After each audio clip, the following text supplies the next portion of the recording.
Welcome to the Journey Principles, where we show you how to go from stuck to unstoppable with life strategies that work. Now, here's your host and creator of the Transform You framework, Stephen Scoggins.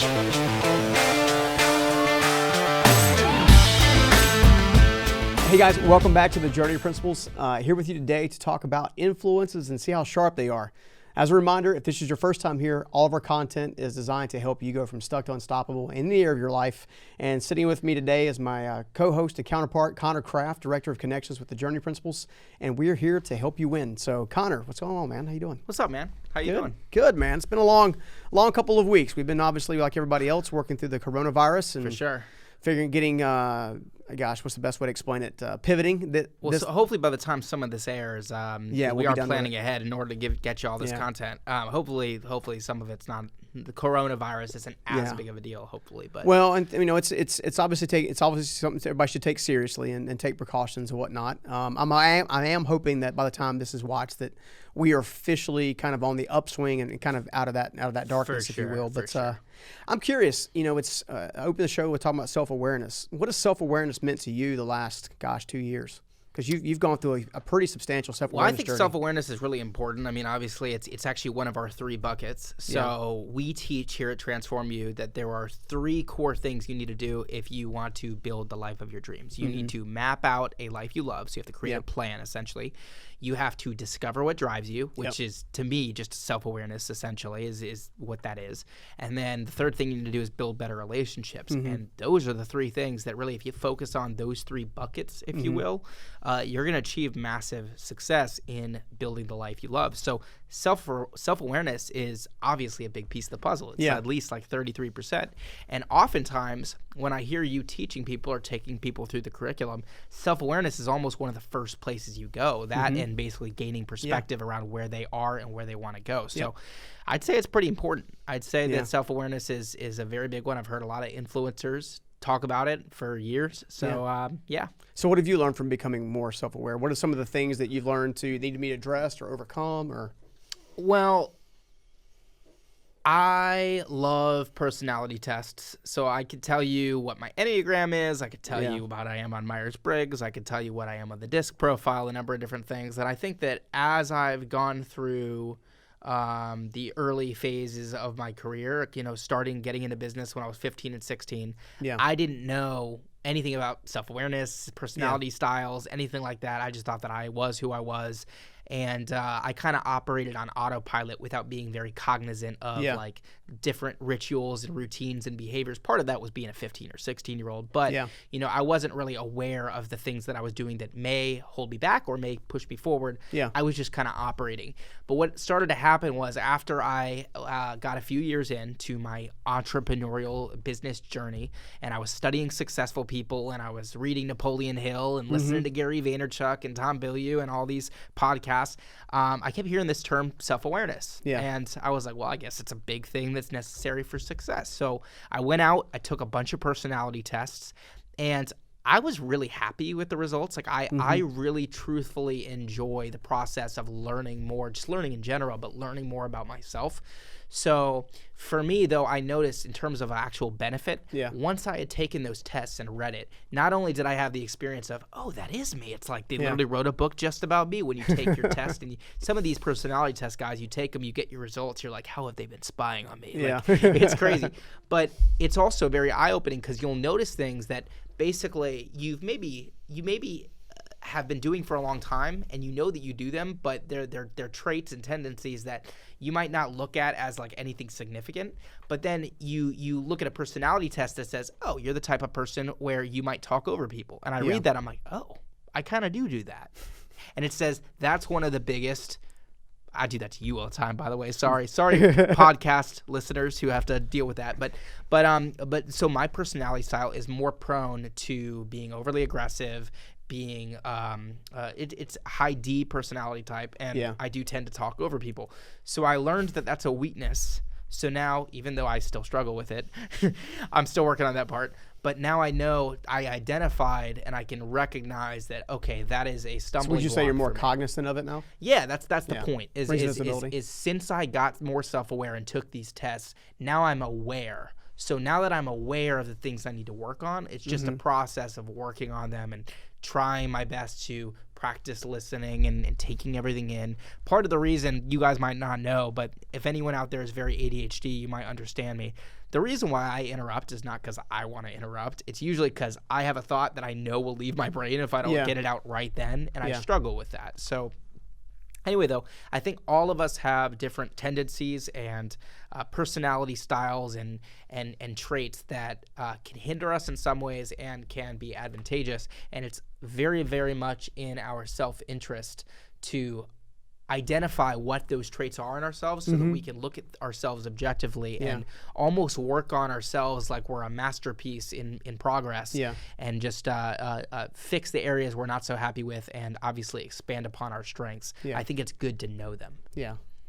No, I think it's perfect. That's one of the reasons why I wanted to kind of hear your experience, because a lot of times self-awareness is one of those things that's often difficult to talk about in a 20 or 30 minute podcast or 20 or 10 minute video or something like that, because self-awareness is a continual process. I think there's, we talked about the 7 levels of life mastery.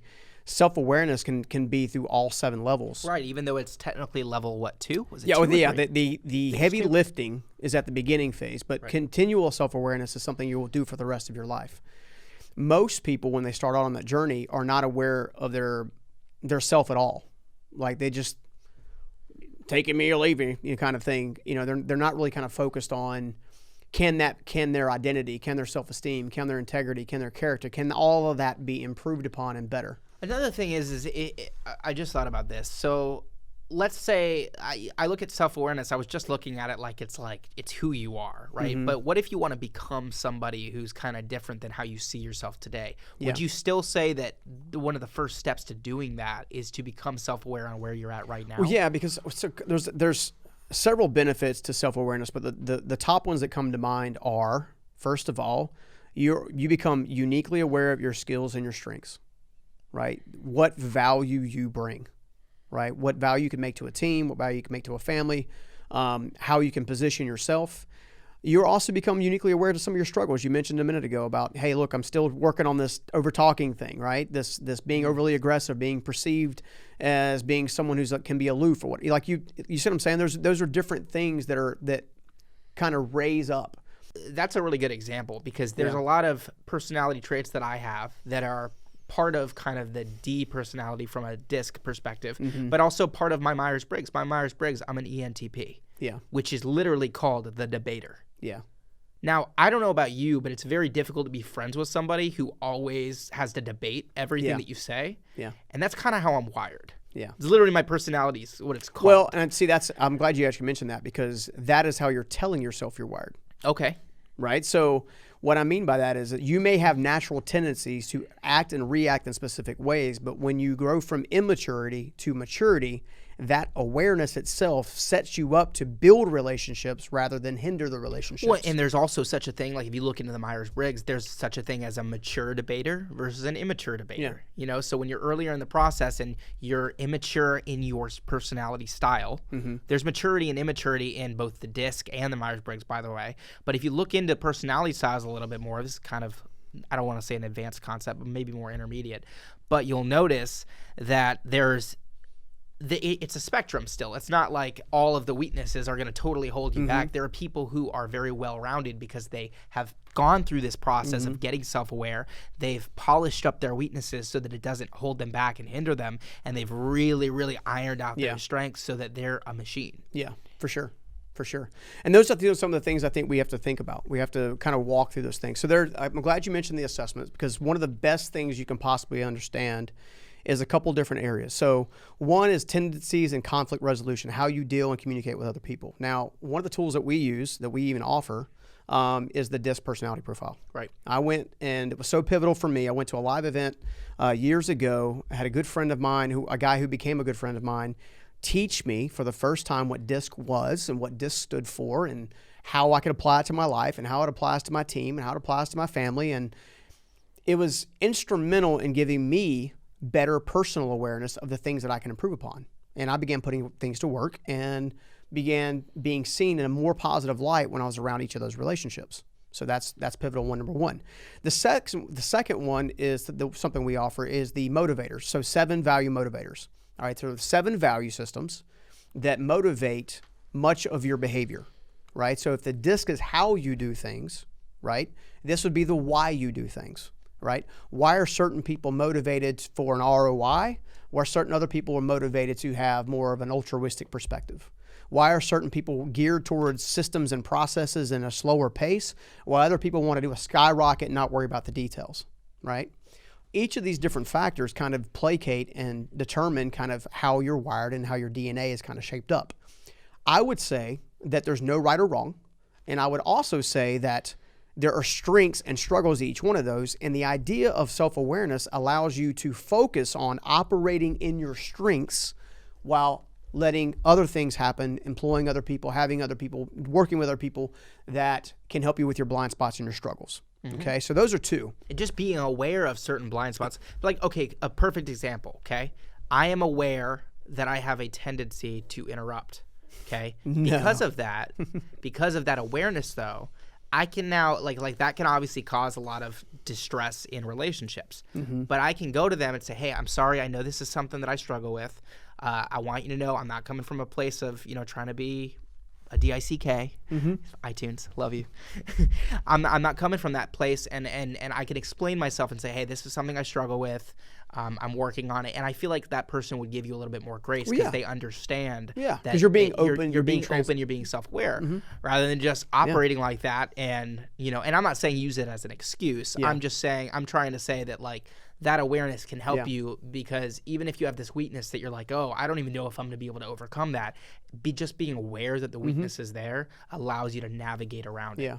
I mean, even some of the interesting thing is even some of the parts and pieces, some of these tools have been around for a while in a variety of capacities, in a variety of different places at a variety of depth. Our stuff has to be very in depth, okay? There are free DISC assessments and stuff you can get on the web and stuff like that. Many of them are surface view. They're like a summary and kind of deal. Like, I believe in giving people enough information about themselves to make sure they can make better decisions about themselves, right? But even though some of these tools have been out there for some time, most of the population has never taken any of them.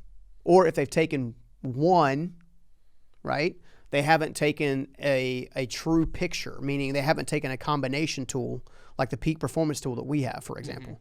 Well, and that's the thing is, I told you guys, I said how I've gone through a lot of them. I'd recommend going through several. There's several that are free online. There's also several that are paid. In my experience, a lot of the paid ones are better than the free ones. However, there's a lot of good free ones. Yeah. If you want a good, you can get surface level for sure. We don't offer anything with Myers-Briggs. So would it be cool if I plugged a Myers-Briggs source? Yeah, absolutely. So if you guys go to 16personalities.com when you get a chance, that's my favorite Myers-Briggs test. It's free. It takes like 15 minutes. So that there's 16 personalities. If you want to learn more about the Myers-Briggs, just Google it. Yeah. But that's a great website and resource. And then also on the flip side, my other favorite one is the DISC values and tendencies assessment. And that's something that we offer here. You can get access through our content. So we'll put a link in the show notes, a link in the YouTube description, or you can just go to journeyprinciples.com/resources. On that page, there are 3 ebooks. Under the one that says Discover What Drives You, download that, and inside there will be a link to do this for free. The reason I said maybe do it that way is because there's a possibility that at some point in time we will start charging for this, because this report is we used sick. to charge almost $100 for it. Well, and we should. I mean, it's literally. Well, we normally would. I think I wanted to make sure that we could at least get our normal listeners kind of get what going. I'm thinking we're going to do is we are going to come up with a really, really awesome self-awareness mini course. Yeah. And we're going to bundle it, and we're going to offer that for a very affordable price. Yeah, I mean, that's what we got to do. But if you right now want to get access to just the test, check the show notes. We'll throw it in there for free, just for a limited time. You can access that, and then in addition to that, check out 16 Personalities for Myers-Briggs. Totally. A couple of things I want to hit on. So first of all is your heart's desire. What do you call it's? Each one of us has a deeper yearning. Okay, so for example, some people want to be seen as important, which means they have a deep yearning tied to appearance. Okay, really, how they're perceived by the public is a primary driver in some of their ways in which they conduct themselves and behavior.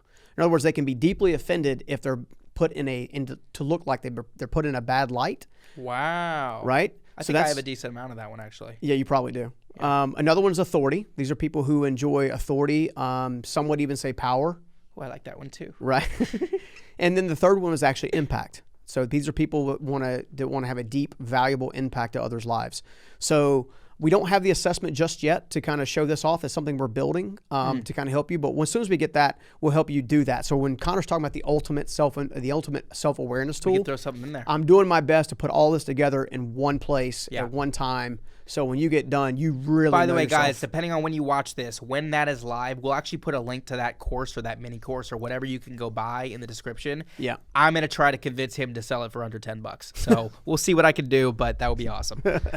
All right. The next thing is the sphere of genius. That's what I refer to as comfort zones. These are things that you're naturally accustomed to and enjoy. So one is community. Okay. So community events. One is service, right? And another one's also going to be leadership, right? Are you naturally geared to be a leader, right? These are comfort zones, right? So again, this is not something we have in a tool today, but we will have it in the near future. Yes. Right? So we've talked about tendencies, communication styles, conflict resolutions, drives and motivators, your deepest heart's desire, what you're operating in your sphere of genius, if you will, your comfort zones. Each of those make up a part of who you are.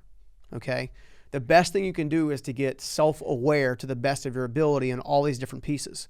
Because once you have these tools, it's important to grab a highlighter and an ink pen and circle the things that you do really well. You can build a strengths list, okay, and highlight some other things that maybe you want to get an improvement on, right? Once you have that visibility, now you can start to operating in a lot more of your strengths, and you can start to build a plan or a strategy, as we like to call it, a life mastery strategy, as we like to call it, on how to overcome and or backfill a lot of those blind spots and struggles. Right. You just have to get the information first. Exactly. You know, true foundation. All right. So if you think about this, self-awareness is the foundation that every single skyscraper is built on. Wow. Right? You cannot build a skyscraper without knowing who you are, why you're here, and what you need to do about it. And you won't get there unless you take the time to really uncover who you are. Right? And I'm not talking. You can also say empire. You don't have to say empire, skyscraper. Skyscraper. What it's figurative. Yeah. Right? You know what I'm saying? So these are the types of things that kind of go into that. I remember one of the biggest mistakes I ever made is I had a young lady working for me. This is before I actually became self-aware or even had a level of self-awareness. Again, self-awareness is a continued journey. In the last podcast where we talked about influences, which I believe also play a part in your self-awareness as well. Absolutely. Actually, I think that's a big part. Matter of fact, in that course, we should probably do something on that, but for sure. He's trying to give everything away, which is not a bad thing. I We'll just try to help want you to pack We're some gonna help value as much. We're going to help you as much as we possibly can. Yes. I promise. Right, but when Natalie worked for me, I unfortunately, her and her husband we weren't single parents, but they were getting by and they were working hard, and Natalie was a great team member, and we had recently decided to offer a profit sharing program that we had at the time. Okay, now that profit sharing program that we had at the time was a strong program, but it had a pretty major requirement, which was they had to go through what was then called Financial Peace University, something that our friends at Ramsey Solutions have. Because if I was going to give money away to my team that would normally go into my retained earnings or my future retirement, if you will, right? If I was going to do that, I wanted to make sure they had the best chance of making sure that was good. So you basically just want to make sure that they weren't going to go out to the club every week. Well, I mean, the reality is once you turn the money over, they're going to do what they're going to do with it. Right. But I wanted to set them up for success. Everything about by giving them the knowledge and having them go through this course, right? Now, what I didn't really kind of think through, and I didn't think about, is Natalie approached me and she said, "Hey, I'm curious. My husband and I can't really attend that the thing because during those hours, one of us has to watch the child. Can we participate in profit sharing without doing it?" And I was moving boxes. I wasn't really thinking. I just looked at her and I said, "No." Turned around, stopped, and kept moving boxes.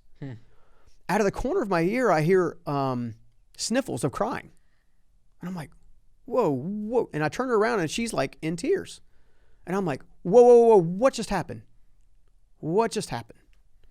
Like, she's like, well, we really could use the money. Like, we're trying to dig ourselves out of debt. We're trying to do this. Like, we could really use the money. And I'm like, okay, I think there's been a misunderstanding. Because what I didn't tell her that I should have told her, because I wasn't self-aware, I just replied out of instinct, not out of thought. Wink, wink, don't do that, right? Is that we had already planned on providing at least a low level of childcare for any of our team members that had children that needed to attend but didn't have the case to do that. That would have solved both of our problems, right? All I did was answer her question, can you have profit sharing without going through financial peace? And I was said like, no. I said no. No, you can't. But apparently, my natural predisposition was one of boldness and directness. Now, she was what we refer to in the DISC profile as a high S, which are not naturally geared towards responding well to directness and boldness. And that's another thing, I'm glad you hit on it. Your personality style is going to play a huge role in how you interact with others from both a relational and a business standpoint, which that's actually, if I had to say what the biggest lesson that I learned, it actually wasn't anything about me. The biggest thing for me with self-awareness and all this personality test stuff was in learning how my personality style operates and how these other personality styles do as well. My ability to lead and my ability to work with and collaborate with people has drastically improved, because one of the cool things that's in some of these tests, specifically the one we offer here, is it'll not only show you what your personality style is, but it'll also show you how your personality style interacts with all the other personality styles.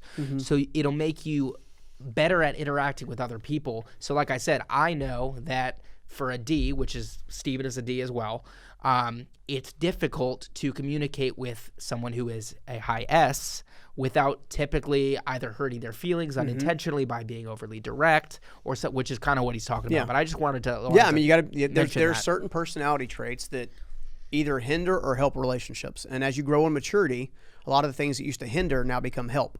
That's why you see me listening a whole lot more with a lot more people, and not just offering my 2 cents and not just offering my opinion. Right? By gaining perspective from other people and their opinion, you actually show them value. That was something I learned through this personality assessment. And you learn more, so it really helps both of you. Exactly. You can make better decisions. You know, the reality is you can't amplify the best of you until you understand what is inside of you or what makes you up. Like you can't get there, right? Which is, again, I mentioned the whole thing about the skyscraper thing, empire, whatever you want to call, right? Self-awareness is the foundation in which all of life mastery is built on. Okay? Which is why you can't do anything with life mastery. You can't fix any area of your life. You can't do any of that stuff until after you have a certain level of self-awareness that you can use to leverage for your future, period. And that's why you put it as like step 2. Yeah, it's a big step. It's one of the first steps. Yeah. It's like the actually I think first. step 2. It's the first actionable step, unless we're wrong and it's step 3, but I believe it's 2. Yeah. It's the first actionable step out of our 7 steps to life mastery, which is basically the entire life mastery journey from stuck to unstoppable to master of your life. That's right. Has basically been distilled into 7 steps. We have whiteboard lessons on it. Go check it out. It's on our YouTube channel. We also did a podcast on it, episode 2. But step 2 in that journey of the 7 steps is basically, before everything else, is self-awareness. The only thing that comes before that is deciding to change. Yeah. Or stepping up to the call. So that's really powerful. It really speaks to how important it is to really, really take this step and take it very seriously. Absolutely. You know, I want to go ahead and wrap up the show. We're running out of time here in a few minutes, but a couple different things. You may have guessed this by now, right? But self-awareness is kind of a big deal. Right. Okay. Some of these tools that we share are kind of a big deal, right? That's why there's so much of a big deal. That's why we've offered to do some of them, a few of them, for free for a limited time, right? It's because you need to get started understanding who you are so you can actually get moving to where you're supposed to go, right? And until you take the step, it's just not going to happen, right? It's a huge part of going from stuck to unstoppable, period. So it's important to kind of make sure we go there. I want to show you that this is so important, whether you're a person of faith or not. This is something that kind of jumped out at me in some of my private time. It says, "Then you will know the truth, and the truth will set you free." John 8:32, right? There is certain inalienable truths and principles that do build fruit, that can take you from literally anywhere, the most difficult of upbringings and past, to some of the most prosperous futures, right? There have been many influencers that have done it long before I ever kind of started working with stuff, right? It's long before that. You've got to get clear on who you are, right?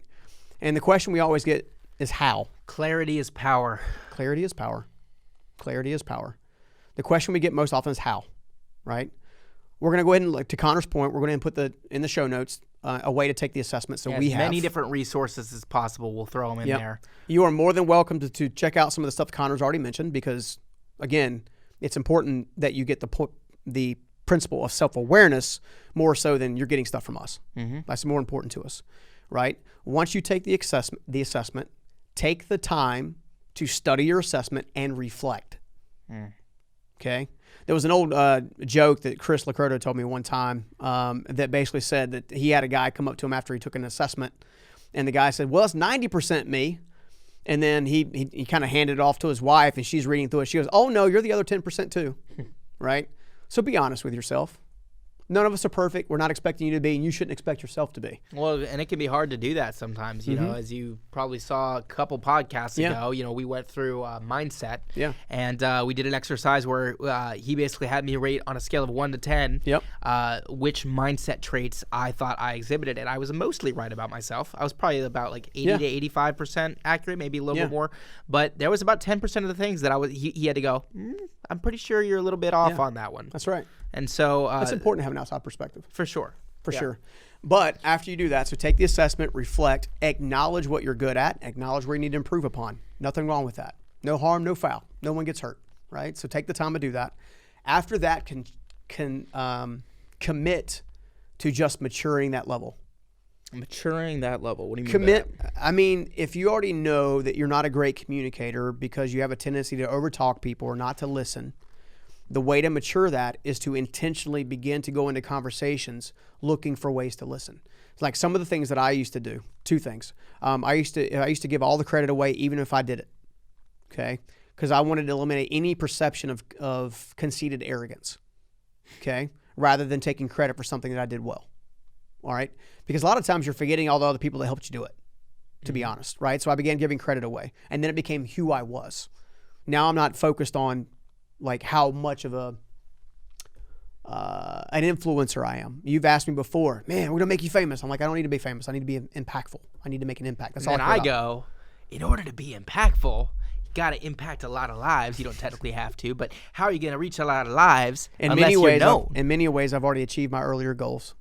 Yes. My kids, you, my daughter, all these kinds of different things. So, but that being said, maturity comes from improving on the things you're not good at.